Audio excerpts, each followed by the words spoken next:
Chers frères et sœurs et amis dans le Seigneur, que la paix et la grâce de Dieu vous soient. Nous bénissons le Seigneur de nous avoir conduit les pas dans sa maison ce matin et nous bénissons encore le Seigneur pour la façon dont il vient d'utiliser Diaconesse Cynthia et que le Seigneur continue de faire route avec le service de ce matin. Ce matin, on va continuer avec le combat spirituel. Et puis, je vous invite à vous lever et à ouvrir vos Bibles avec moi dans Éphésiens chapitre 6, les versets 11 à 14a. Éphésiens chapitre 6, les versets 11 jusqu'à 14a. Éphésiens 6, verset 14a. Verset 11 à 14a. Revêtez-vous de toutes les armes de Dieu afin de pouvoir tenir ferme contre les ruses du diable, car nous n'avons pas à lutter contre la chair et le sang, mais contre les dominations, contre les autorités, contre les princes de ce monde des ténèbres, contre les esprits méchants dans les lieux célestes. C'est pourquoi prenez toutes les armes de Dieu afin de pouvoir résister dans les mauvais jours et tenir ferme après avoir tout surmonté. Tenez donc ferme, ayez à vos reins la vérité pour ceinture. Merci, rassurez-vous, que Dieu daigne bénir cette portion d'écriture pour l'édification de nos âmes. Chers frères et sœurs, nous avons un titre ce matin, c'est « La vérité et sa puissance ». La vérité et sa puissance. Le croyant authentique, celui qui place sa vie sous le contrôle du Saint-Esprit, selon Éphésiens chapitre 4, les versets 1er et le verset 1er, et Éphésiens 6, verset 9, en fait, comme référence, ce croyant-là peut être sûr qu'il se trouve au cœur de combat spirituel parce qu'il s'agit d'une guerre entre deux royaumes, le royaume du diable et le royaume de Dieu, selon Colossiens 1er, verset 12 à 14. Une fois que quelqu'un accepte le Seigneur Jésus-Christ réellement comme son sauveur, et se laisse conduire par le Saint-Esprit, il se met automatiquement en face du royaume du diable. Il recevra des attaques parce que le diable ne va pas être joyeux parce qu'il a perdu un citoyen. Le diable va lutter à tout prix pour récupérer son citoyen-là. Et, chers amis, quelqu'un qui se dit chrétien et qui ne se rend jamais compte qu'il se trouve au cœur d'un combat spirituel devrait se questionner sur son salut. Le pourquoi? C'est parce que Satan ne va jamais attaquer à ses partisans. L'apôtre Paul, pour sa part, conclut sa lettre aux Éphésiens sur des avertissements relatifs à ce combat. Mais il donne aussi les instructions nécessaires pour le gagner. Le Seigneur fournit à ses saints une armure suffisante pour résister aux attaques de l'adversaire. Et dans ce même chapitre, le chapitre 6 du livre d'Éphésiens, au verset 10 à 13, l'apôtre Paul expose rapidement des vérités fondamentales concernant l'indispensable préparation spirituelle du croyant, ainsi que des informations sur l'ennemi du chrétien et le combat qu'il doit mener contre lui. Et au verset 14, 17 à 17, il spécifie les 6 armes spirituelles les plus nécessaires pour résister aux assauts du diable et le vaincre, et assure qu'elles sont fournies par Dieu à ses enfants. Mes chers frères et sœurs, malgré ce combat-là, Ce que je suis en train de dire là, ce n'est pas pour vous faire peur. Mais malgré, donc nous sommes tous, on face un combat spirituel, mais je dois vous dire que ce matin, j'ai une bonne nouvelle pour vous. La puissance de Satan sur les chrétiens a déjà été brisée. C'est la bonne nouvelle. Et la grande guerre déjà gagnée par la crucifixion et la résurrection de Christ.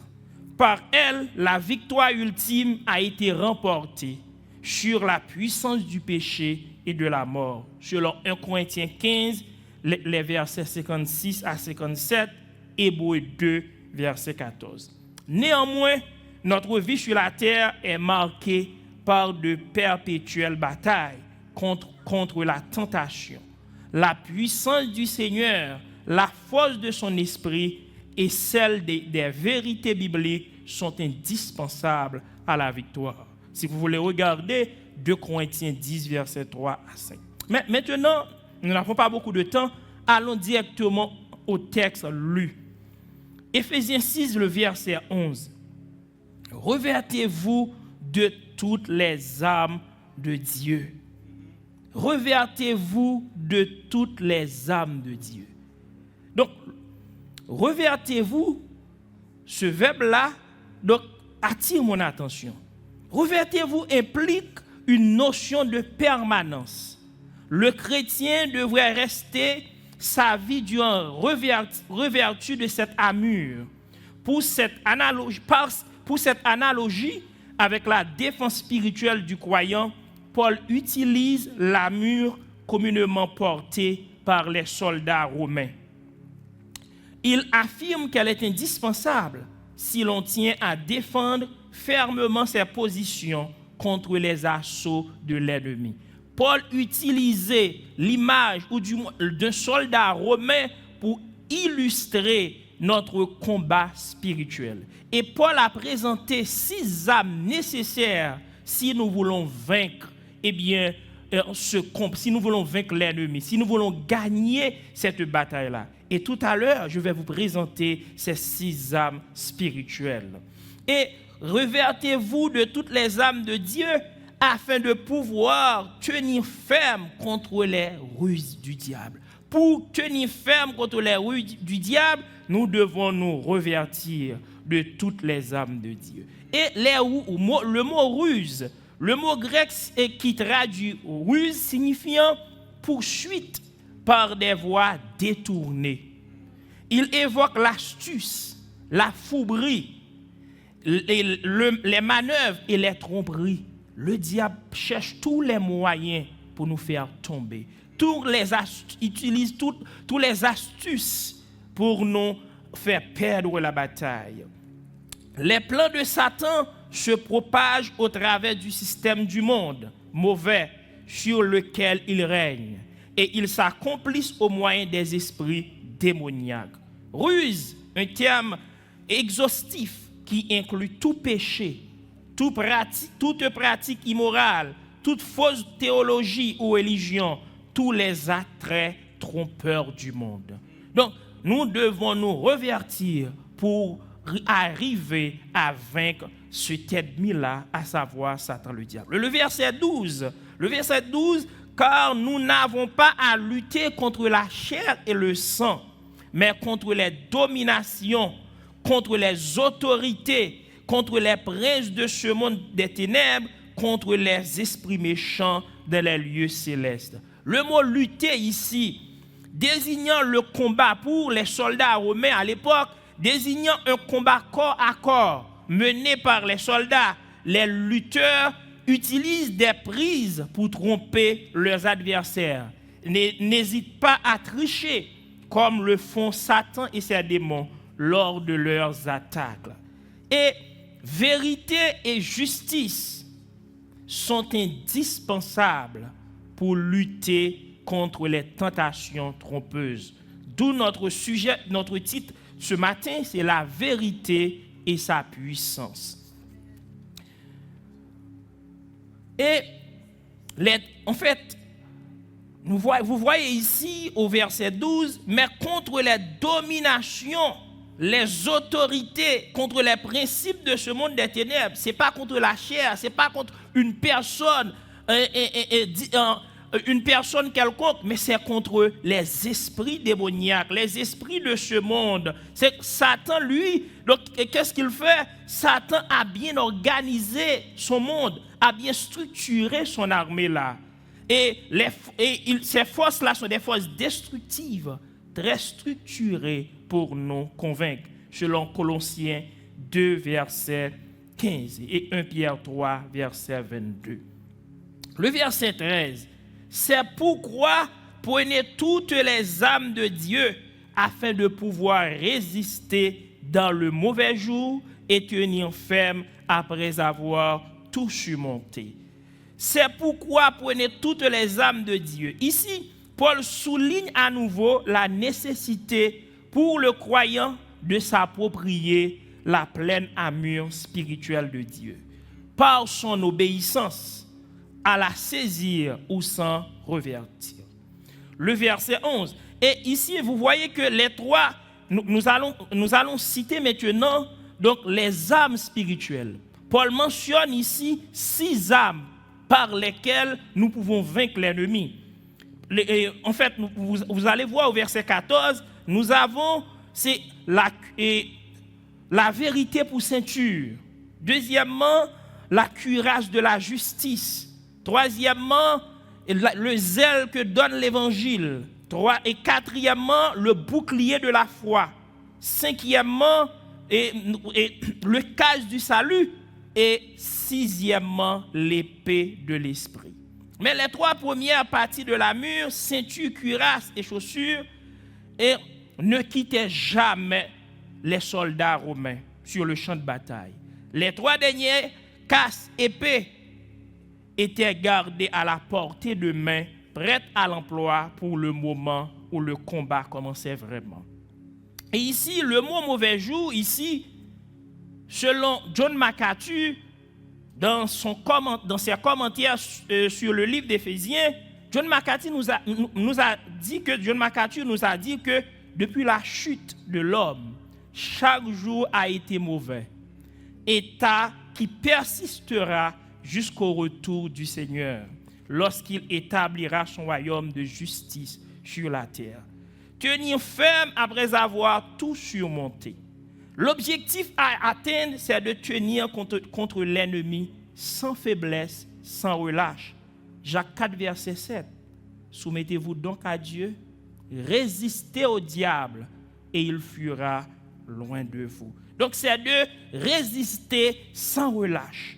Et le verset 14, chers frères et sœurs, tenez donc ferme. Si vous regardez bien, et c'est la 3e fois que Paul insiste sur ces mots-là, tenir ferme. Première fois le verset 11, deuxième fois le verset 13 et 3e fois le verset 14. Que Paul demande aux chrétiens de tenir ferme pendant la bataille spirituelle qu'il livrait contre Satan et ses sphères. Cette armure reste notre moyen de défense contre les efforts que Satan déploie en vue de nous faire douter de Dieu, de freiner notre obéissance, de produire confusion doctrinale et fausseté, et d'entraver notre service pour Dieu, de causer des divisions parmi nous, de nous amener à servir, qui nous empêchent à servir Dieu, de vivre dans l'hypocrisie et de vivre comme les gens du monde, ou à refuser d'une façon ou d'une autre de nous soumettre à la parole de Dieu. Donc Satan utilise ces âmes-là pour nous éloigner de Dieu. Donc il faut tenir ferme pour pouvoir résister aux flèches de l'ennemi. Maintenant, nous arrivons au point clé du message. Verset 14a. Le verset 14a, tenez donc ferme, ayez à vos reins la vérité pour ceinture. Ayez à vos reins la vérité pour ceinture. Chers frères et sœurs, ici, vous voyez que la vérité, Paul mentionne ça comme la première arme. Le soldat romain portait une tunique faite d'un tissu ample. Les luttes se déroulaient le plus souvent corps à corps, comme je l'ai dit tantôt. Une tunique ample constituait donc une gêne ou même un danger pour qui en portait une. Il fallait porter une ceinture pour resserrer le tissu contre soi. Si vous voulez regarder avec moi 1 Pierre 1er verset 13. 1 Pierre 1er verset 13. Et on va regarder aussi 1 Timothée 2 verset 4. 1 Pierre 1er verset 13. C'est pourquoi saignez les reins de votre entendement, soyez sobres et ayez une entière espérance dans la grâce qui vous sera apportée lorsque Jésus-Christ apparaîtra.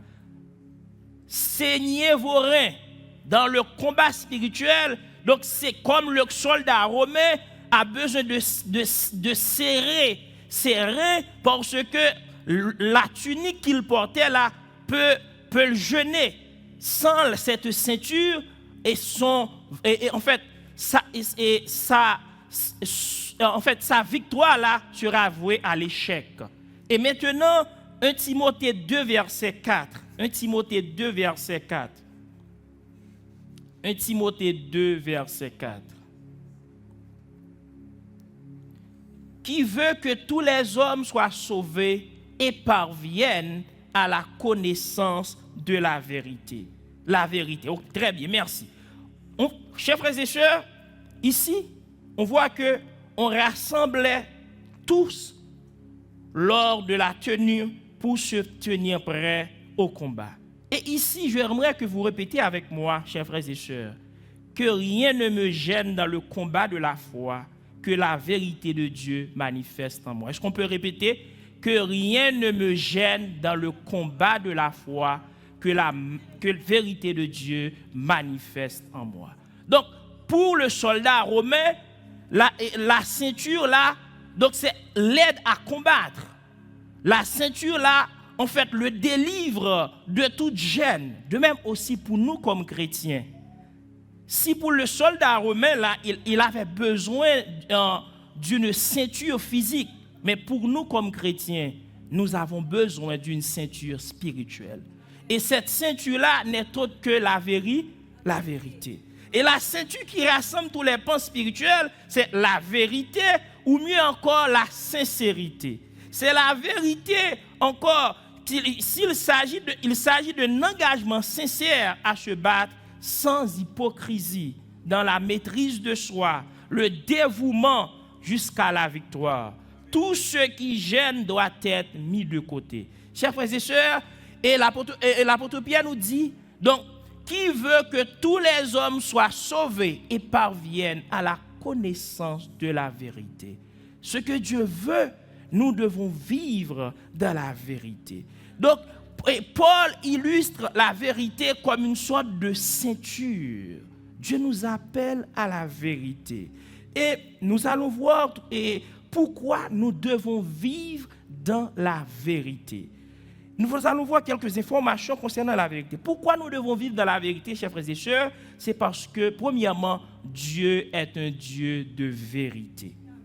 Dieu est un Dieu de vérité. Si vous voulez regarder avec moi le psaume 31, verset 9, et David au milieu de ses épreuves, David dit, je remets mon esprit entre tes mains, tu me délivres, éternel Dieu de vérité. Au sein de ces épreuves, David reconnaît Dieu est un Dieu de vérité. Si vous voulez marcher avec le Seigneur, si vous voulez remporter la victoire dans ce combat spirituel, vous devez vivre dans la vérité. Vivre dans la vérité, c'est où? Dans la sincérité. Quand je suis à l'église, je suis osé. Au boulot, je ne peux pas être une autre personne. Dans la rue, je ne peux pas être une autre personne. Je dois être sincère avec moi-même. Quand on me voit, tout le monde me voit, je dois rester la même personne que quand je suis seul. La vérité, la sincérité. Si vous ne vivez pas de la vérité, comment allez-vous gagner ce combat-là? Parce que sans la vérité, vous serez embarrassé. Parce que le soldat romain, sans la ceinture, il ne pouvait rien faire. Le combat est embarrassé pour lui. De même, Dieu nous appelle ce matin dans ce combat-là. Si nous voulons gagner ce combat, nous devons mettre de côté tout ce qui nous gêne à marcher dans la vérité. Et pourquoi nous devons marcher dans la vérité?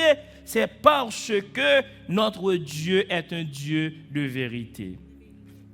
Et c'est pourquoi que quand quelqu'un vit dans le mensonge, dans la fourberie, automatiquement il est en face de Dieu.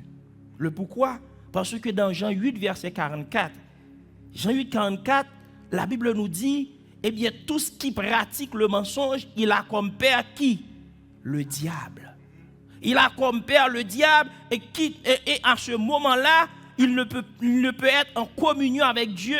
Et Jésus dit à cette personne-là, automatiquement en communion avec le diable. Si vous voulez regarder dans 1 Jean 1er, verset 6, en communion avec le diable.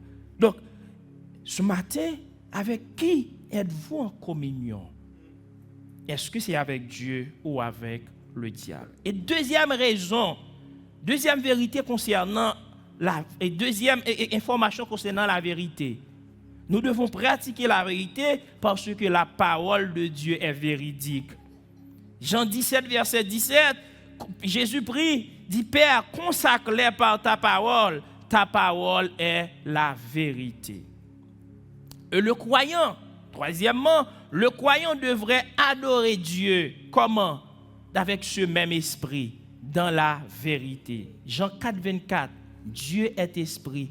Il faut que ceux qui l'adorent en esprit et en vérité. Et nous devons servir Dieu avec ce même esprit. Josué 24, verset 14. Marcher devant Dieu avec ce même esprit. 1 à 2, verset 4.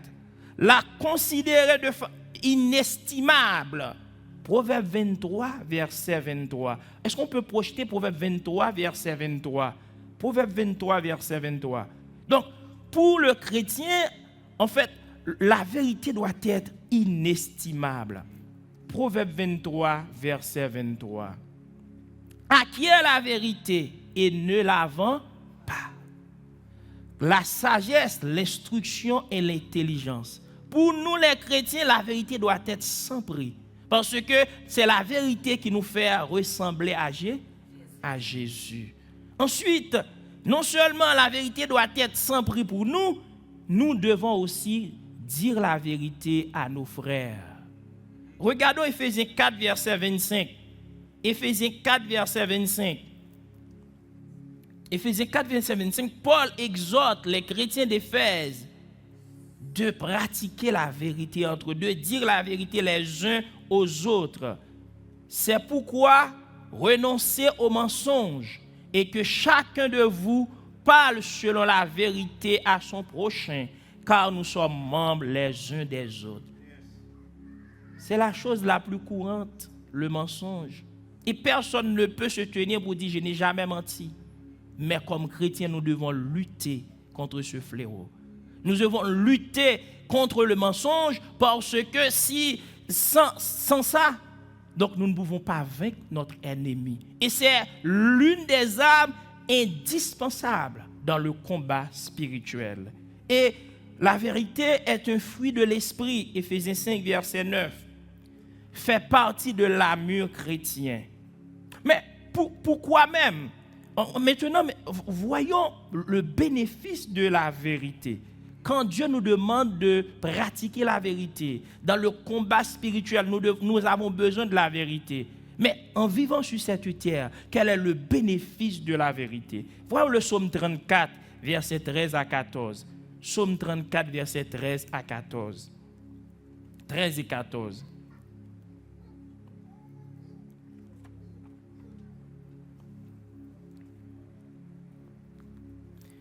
Quel est l'homme qui aime la vie, qui désire la prolonger pour jouir du bonheur?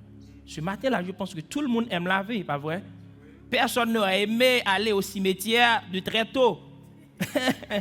Donc, quel est l'homme qui aime la vie, qui désire la prolonger pour juste du bonheur? Tout le monde. Mais voyons la suite. La suite du verset. Qu'est-ce que la Bible nous dit? Préserve ta langue du mal et tes lèvres des paroles trompeuses. Pour vivre bien sur cette terre, pour avoir une vie heureuse, une vie allongée, nous devons préserver notre langue du mal et nos lèvres des paroles trompeuses. Comme enfants de Dieu, nous devons pratiquer la vérité dans notre manière d'être, dans nos négociations d'affaires. Partout où nous sommes, la vérité doit rayonner sur nous. Et Philippiens 4, verset 8. Regardons avec moi Philippiens 4, verset 8. Philippiens 4, verset 8. Au reste, frères, que tout ce qui est vrai, tout ce qui est honorable, tout ce qui est juste, tout ce qui est pur, tout ce qui est aimable, tout ce qui mérite l'approbation, tout ce qui est vertueux et digne, soit l'objet de vos pensées. Dieu attend de nous des personnes transformées. Des personnes, parce que l'objectif même de la vie chrétienne, ce n'est pas de vivre comme vous voulez, mais c'est d'arriver à être pareil à Jésus-Christ. C'est de ressembler à Jésus, à Jésus-Christ. Frères et sœurs, ce matin, nous étions en train de parler, en fait, du combat spirituel. Et nous étions avec la première âme, la vérité pour ceinture. La vérité pour ceinture, comme le soldat romain, sans cette ceinture, il ne peut pas lutter avec son adversaire. De même aussi pour nous, nous devons toujours avec nous cette âme-là pour lutter contre Satan, le diable, parce que Satan va utiliser tous les moyens pour nous attaquer. Et nous venons de voir que Dieu est un Dieu de vérité. Sa parole est vérité. Nous les croyons, nous devons adorer Dieu avec ce même esprit, esprit de vérité. Le servir avec ce même esprit, marcher avec ce même esprit. Et dire la vérité les uns aux autres. Et la vérité est un fruit de l'esprit. Il fait partie de l'amour de Dieu. Je voudrais vous laisser avec une histoire. Il y a un chrétien, un serviteur de Dieu, qui travaillait dans une entreprise. Mais c'est une entreprise qui a un genre de contrat renouvelable chaque année.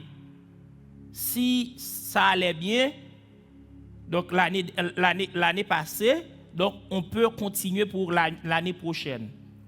C'est comme ça. Et puis, arrivé à la fin de ce contrat, le patron lui a fait des propositions malsaines s'il veut que le contrat se renouvelle l'année prochaine. Le patron lui proposait, parce que le patron lui disait que la compagnie est en faillite. Nous devons nous lutter pour remonter la situation économique de notre compagnie.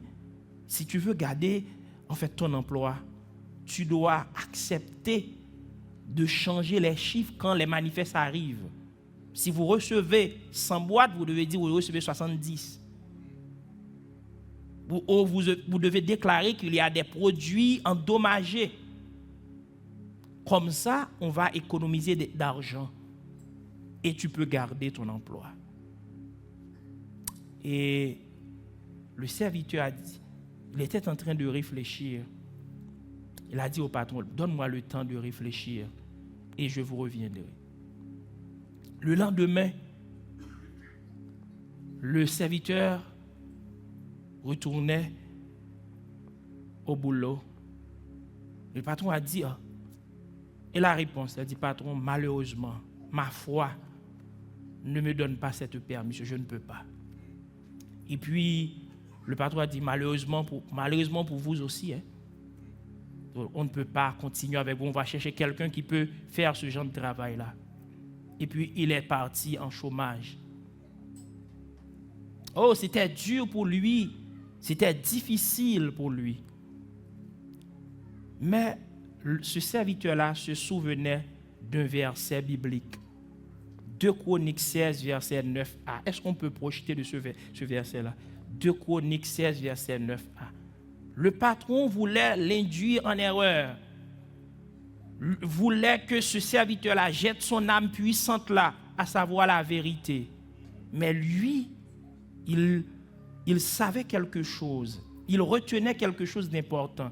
2 Chroniques 16, verset 9a. Car l'Éternel étend ses regards sur toute la terre. Pour faire quoi?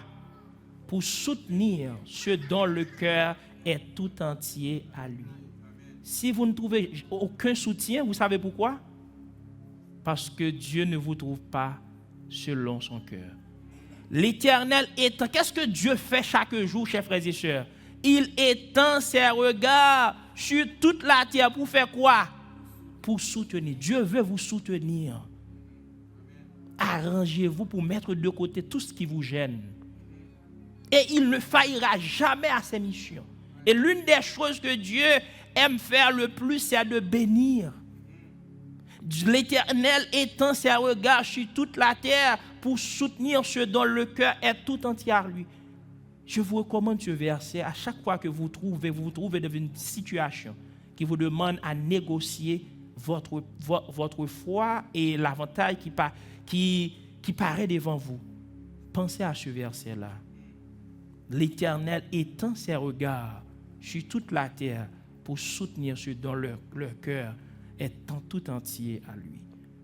Et puis, ce serviteur dit, Seigneur, ce serviteur-là disait, Seigneur, je vais te faire confiance. Et 3 jours après, son téléphone sonnait, c'était le patron. Le patron lui disait, est-ce que tu pouvais passer au bureau?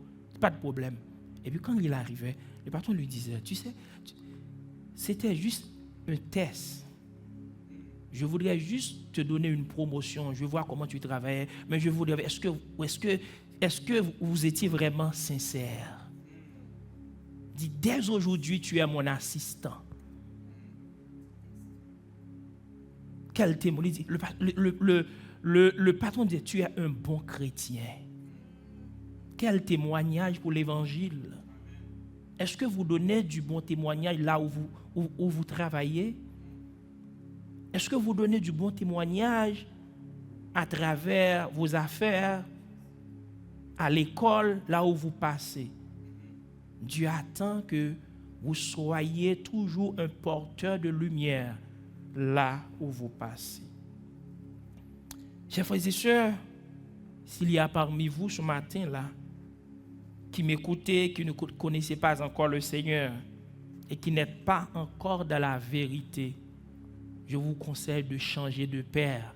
Parce que si vous n'êtes pas dans la vérité, vous avez pour père le diable. Car Jésus dit, je suis le chemin, la vérité et la vie. Nul ne vient au Père que par moi. Que Dieu vous aide, chers frères et sœurs, à vous munir de cette âme-là, à marcher fidèlement, sincèrement avec Dieu. Marcher avec, servir Dieu dans la vérité. Il est un Dieu de vérité.